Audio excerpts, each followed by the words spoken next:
Assalamualaikum warahmatullahi wabarakatuh. Baiklah, di sini kami berasal dari kelompok 9 Dasar-dasar Ilmu Pendidikan. Yang pertama Reza Wahyu Pernanda NIM 2008651, yang kedua Rifan Ar-Rozak NIM 200877175, yang ketiga Rizky Nur Afriansyah 2008650, yang keempat Roli Purnama Putra NIM 200877178, yang kelima Selvia Gus Verifika NIM 2012974. Baiklah, di sini kami akan menjelaskan 8 topik dasar-dasar ilmu pendidikan yang telah kami pelajari sebelumnya. Yang pertama, penyelenggaraan pendidikan nasional. Pengertian sistem berasal dari bahasa Yunani sistema, yang berarti sehimpunan bagian atau komponen yang saling berhubungan secara teratur dan merupakan suatu keseluruhan. Pengertian pendidikan nasional yaitu pendidikan yang berdiri di atas landasan dan dijiwai oleh falsafah hidup suatu bangsa, dan tujuannya itu mengabdi kepada kepentingan dan cita-cita nasional bangsa tersebut. Baiklah, di sini kami akan menjelaskan jalur jenjang jenis pendidikan nasional. Yang pertama, jalur pendidikan nasional terbagi menjadi 3 bagian: jalur pendidikan formal, non-formal, dan informal. Yang kedua, jenjang pendidikan nasional yang terdiri dari pendidikan dasar, menengah, dan tinggi. Yang ketiga, jenis program pendidikan terdiri dari pendidikan umum, kejuruan, luar biasa, kedinasan, dan juga keagamaan, dan juga profesi dan vokasi. Selanjutnya kami akan menjelaskan mengenai standar pendidikan nasional. Yang pertama, standar kompetensi lulusan. Yang kedua, isi. Yang ketiga, proses. Yang keempat, pendidik dan tenaga kependidikan. Yang kelima, sarana dan prasarana. Yang keenam, pengelolaan pendidikan. Yang ketujuh, pembiayaan pendidikan. Dan yang kedelapan, penilaian pendidikan. Lalu, kami akan menjelaskan juga mengenai fungsi dan tujuan, prinsip dan dasar pendidikan nasional. Yang pertama, tujuan dan fungsi pendidikan nasional adalah untuk mengembangkan kemampuan dan membentuk watak serta peradaban bangsa yang bermartabat dalam rangka mencerdaskan kehidupan bangsa agar berkembangnya potensi peserta didik agar menjadi manusia yang beriman dan bertakwa, berakhlak mulia, berilmu, kreatif, mandiri, dan menjadi warga negara yang demokratis serta bertanggung jawab. Baiklah, fungsi sistem pendidikan nasional adalah berfungsi untuk mengembangkan kemampuan serta meningkatkan mutu kehidupan dan martabat manusia Indonesia dalam rangka upaya mewujudkan tujuan nasional. Yang kedua, dasar pendidikan nasional. Yang ketiga, prinsip penyelenggaraan pendidikan nasional. Pemikiran tentang pendidikan. Pemikiran klasik yaitu aliran-aliran klasik. Yang dimaksud adalah aliran empirisme, nativisme, naturalisme, dan konvergensi. Aliran empirisme. Menurut konsep empirisme, pendidikan adalah maha kuasa dalam membentuk anak didik menjadi apa yang diinginkannya. Tokoh dan jenis aliran empirisme. Tokoh-tokoh penting dalam aliran empirisme yang pertama, John Locke. Lahir di kota Warrington, kota Somerset, Inggris, tahun 1632, meninggal tahun 1704. Yang kedua, David Hume. Lahir di Edinburgh, Skotlandia pada tahun 1711. Ia menempuh pendidikan di kota kelahirannya. Yang ketiga, Francis Bacon. Francis Bacon tahun 1561 sampai 1626, lahir di London di tengah-tengah keluarga bangsawan Sir Nicholas Bacon. Jenis aliran empirisme itu ada 3, empirisme kritis, logis, dan radikal. Aliran nativisme. Definisi aliran nativisme ini berasal dari bahasa Latin yang terdiri dari kata natus artinya lahir, nativis pembawaan yang ajarannya memandang manusia, anak manusia, sejak lahir telah membawa sesuatu kekuatan yang disebut dengan potensi atau dasar. Tokoh aliran nativisme itu yang pertama Arthur Schopenhauer tahun 1788 sampai 1860 menyatakan bahwa J.J. Rousseau, beliau ialah ahli filsafat dan pendidikan dari Prancis, berpendapat bahwa betapa pentingnya inti privasi atau jati diri manusia. Faktor-faktor perkembangan manusia dalam aliran nativisme ada 3, faktor genetik, kemampuan anak, dan pertumbuhan anak. Aliran nativisme. Definisi aliran nativisme ini berasal dari bahasa Latin yang terdiri dari kata natus, artinya lahir, nativis pembawaan yang ajarannya memandang manusia, anak manusia, sejak lahir telah membawa sesuatu kekuatan yang disebut dengan potensi atau dasar. Tokoh aliran nativisme itu yang pertama Arthur Schopenhauer tahun 1788 sampai 1860 menyatakan bahwa J.J. Rousseau, beliau ialah ahli filsafat dan pendidikan dari Prancis, berpendapat bahwa betapa pentingnya inti privasi atau jati diri manusia. Aliran naturalisme berasal dari bahasa Latin dari kata nature, artinya alam, tabiat, dan pembawaan. Aliran ini dipelopori oleh J.J. Rousseau tahun 1712 sampai 1778, filosof kebangsaan Prancis. Dinamakan juga nativisme. Aliran ini meragukan pendidikan untuk perkembangan seseorang karena dia dilahirkan dengan pembawaan yang baik. Tokoh aliran naturalisme yang pertama John Amos Comenius tahun 1592 sampai 1670. Pemikiran filsafat pendidikan naturalisme di bidang pendidikan adalah pentingnya pendidikan itu sesuai dengan perkembangan alam. Aliran konvergensi berasal dari kata konvergetif yang berarti penyatuan hasil atau kerjasama untuk mencapai suatu hasil. William Stern mengatakan bahwa kemungkinan-kemungkinan yang dibawa sejak lahir itu merupakan petunjuk-petunjuk nasib manusia yang akan datang dengan ruang permainan. Teori William Stern disebut teori konvergensi. Ada 3.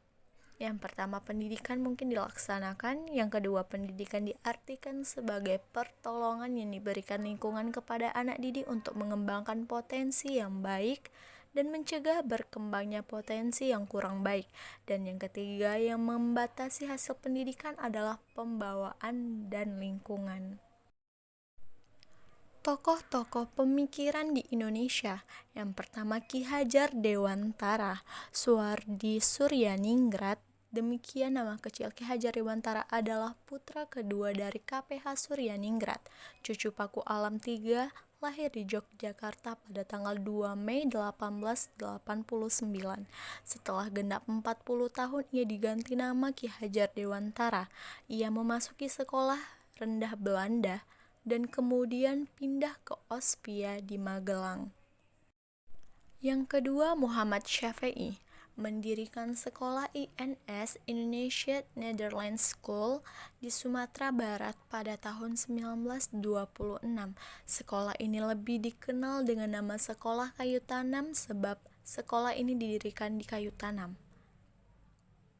Tujuan pendidikan INS adalah mendidik anak-anak ke arah hidup yang merdeka melalui pendidikan hidup mandiri, lalu menanamkan kepercayaan kepada diri sendiri, membina kemauan keras, dan membiasakan berani bertanggung jawab.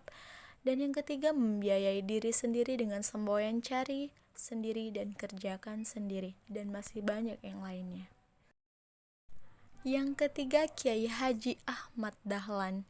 Ahmad Dahlan adalah orang yang mendirikan organisasi Islam pada tahun 1912 di Yogyakarta, yang kemudian berkembang menjadi pendidikan agama Islam. Pendidikan Muhammadiyah ini sebagian besar memusatkan diri pada pengembangan agama Islam. Asas pendidikannya yaitu Islam dengan tujuan mewujudkan orang-orang yang berakhlak mulia, cakap, percaya kepada diri sendiri, dan berguna bagi masyarakat serta negara. Yang keempat, Rahma el-Yunusiyah. Nama Rahma el-Yunusiyah tidak tercatat sebagai salah satu nama pahlawan nasional. Namanya juga masih asing didengar dan bentuk banyak dikenal di dunia pendidikan. Tidak semasyhur nama besar pahlawan wanita seperti Cut Nyak-Dien, Dewi Sartika, ataupun Raden Ajeng Kartini. Sebuah nama besar seorang Rahma el-Yunusiyah lahir pada tanggal 1 Rajab 1318 Hijriah atau 20 Desember 1900 di Jalan Lubuk Mata Kucing, Kanangarian, Bukit Perempuan, dan pendedikasi dalam pendidikan Islam, Jurnal Pendidikan Agama Islam. Permasalahan pokok pendidikan. Sistem pendidikan menjadi bagian yang tak terpisahkan dari kehidupan sosial budaya dan masyarakat sebagai suprasistem. Pembangunan sistem pendidikan tidak mempunyai arti apa-apa jika tidak sinkron dengan pembangunan nasional.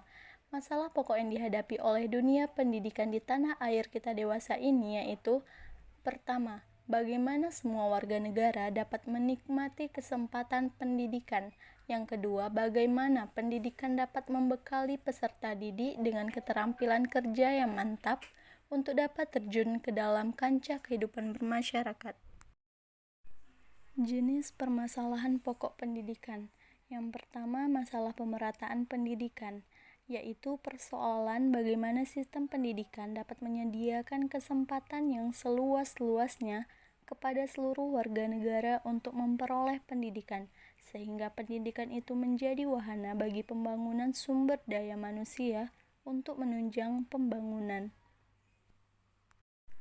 Tiap-tiap warga negara Republik Indonesia mempunyai hak yang sama untuk diterima menjadi murid suatu sekolah jika syarat-syarat yang ditetapkan untuk pendidikan dan pengajaran pada sekolah itu terpenuhi. Pemecahan masalah pemerataan pendidikan.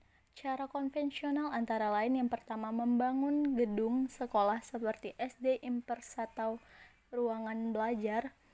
Yang kedua, menggunakan gedung sekolah untuk double shift, sistem bergantian pagi dan sore. Pemecahan masalah mutu pendidikan. Upaya pemecahan masalah mutu pendidikan dalam garis besarnya meliputi hal-hal yang bersifat fisik dan perangkat lunak, personalia, dan manajemen sebagai berikut. Yang pertama, seleksi yang lebih rasional terhadap masukan mentah, khususnya untuk SLTA dan PT. Yang kedua, pengembangan kemampuan tenaga kependidikan melalui studi lanjut, misalnya berupa pelatihan, penataran, seminar, kegiatan-kegiatan kelompok studi seperti PKG dan lain-lain. Yang ketiga, penyempurnaan kurikulum. Yang keempat, pengembangan prasarana yang menciptakan lingkungan yang tentram untuk belajar, dan masih banyak yang lainnya. Pemecahan masalah mutu pendidikan. Upaya pemecahan masalah mutu pendidikan dalam garis besarnya meliputi hal-hal yang bersifat fisik dan perangkat lunak, personalia, dan manajemen sebagai berikut. Yang pertama, seleksi yang lebih rasional terhadap masukan mentah, khususnya untuk SLTA dan PT. Yang kedua, pengembangan kemampuan tenaga kependidikan melalui studi lanjut, misalnya berupa pelatihan, penataran, seminar, kegiatan-kegiatan kelompok studi seperti PKG dan lain-lain. Yang ketiga, penyempurnaan kurikulum. Yang keempat, pengembangan prasarana yang menciptakan lingkungan yang tentram untuk belajar, dan masih banyak yang lainnya. Yang ketiga, masalah efisiensi pendidikan, yaitu mempersoalkan bagaimana suatu sistem pendidikan mendayagunakan sumber daya yang ada untuk mencapai tujuan pendidikan. Jika terjadi yang sebaliknya, efisiensi berarti rendah. Beberapa masalah efisiensi pendidikan yang penting adalah bagaimana tenaga kependidikan difungsikan. Yang kedua, bagaimana prasarana dan sarana pendidikan digunakan. Yang ketiga, bagaimana pendidikan diselenggarakan. Dan yang keempat, Masalah efisiensi dalam memfungsikan tenaga. Yang keempat, masalah relevansi pendidikan. Mencakup sejauh mana sistem pendidikan dapat menghasilkan luaran yang sesuai dengan kebutuhan pembangunan, yaitu masalah-masalah seperti yang digambarkan dalam rumusan tujuan pendidikan nasional. Perkembangan nilai budaya dan seni. Yang pertama, perkembangan iptek. Adanya perkembangan ilmu pengetahuan, teknologi, dan seni telah membawa kemakmuran bagi manusia. Perkembangan ilmu pengetahuan alam dan teknologi telah menimbulkan cabang ilmu pengetahuan yang baru, antara lain teknik modern, teknologi gedung, dan teknologi hutan. Kemudahan yang didapat dari penerapan penggunaan teknik modern, misalnya dengan teknik modern berupa bendungan mendatangkan manfaat pada petani, mendapatkan kemudahan mendapatkan dan memperoleh air. Keuntungan tersebut diperoleh dari penerapan teknik modern dengan teknik mengendalikan aliran air sungai. Contohnya, penggunaan teknik hutan. Dengan teknik tersebut, manusia mampu memanfaatkan hutan secara maksimal. Adapun hasil penerapan teknologi hutan berupa industri kayu lapis. Yang kedua, perkembangan seni. Seni merupakan kebutuhan hidup manusia. Pengembangan kualitas seni secara terprogram menuntut tersedianya sarana pendidikan tersendiri di samping program-program lain dalam sistem pendidikan. Laju pertumbuhan penduduk yang pesat akan menyebabkan perkembangan masalah pendidikan, misalnya masalah pemerataan. Penyebab penduduk yang tidak merata di tanah air akan menimbulkan masalah baru. Misalnya, bagaimana merencanakan dan menyediakan sarana pendidikan yang dapat melayani daerah padat, kota, dan daerah terisolir yang anak usia sekolah tidak seberapa orang. Upaya-upaya pembaharuan dalam pendidikan. Pembaharuan kurikulum. Pembaharuan pendidikan menyatakan bahwa pengertian pembaharuan pendidikan itu, pertama, pengertian inovasi merupakan suatu ide, hal-hal yang praktis, metode, cara, barang-barang buatan manusia yang diamati atau dirasakan sebagai sesuatu yang baru bagi seseorang atau sekelompok orang masyarakat. Yang kedua, adanya inovasi tidak terlepas dengan adanya teknologi dan modernisasi. Yang ketiga, karakteristik inovasi menurut Rogers, keuntungan relatif, kompatibel, kompleksitas, traceabilitas, dan dapat diamati, dan masih banyak yang lainnya. Perkembangan inovasi pendidikan. Proses inovasi adalah serangkaian aktivitas yang dilakukan oleh individu atau organisasi. Yang kedua, model-model proses inovasi yaitu Steiner, Coley, Roberts, Shoemaker, Klungland, Zalman, and Brocker yang mengemukakan beberapa ahli dari proses inovasi. Yang ketiga, model-model proses inovasi pada organisasi dikemukakan oleh Milo, Serpat, H. Aiken, Wilson, Zalman, Duncan, and Holbeck.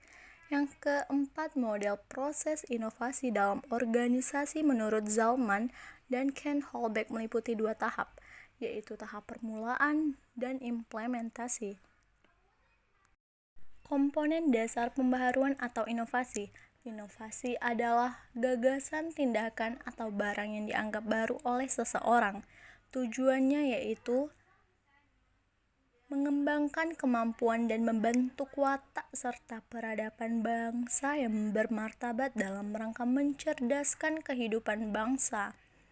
Jenis upaya pembaruan pendidikan ini, pendidikan selalu menghadapi tantangan baru seiring dengan timbulnya kebutuhan baru, dan untuk menghadapinya diperlukan pembaharuan terhadap pendidikan dengan jalan menyempurnakan sistemnya.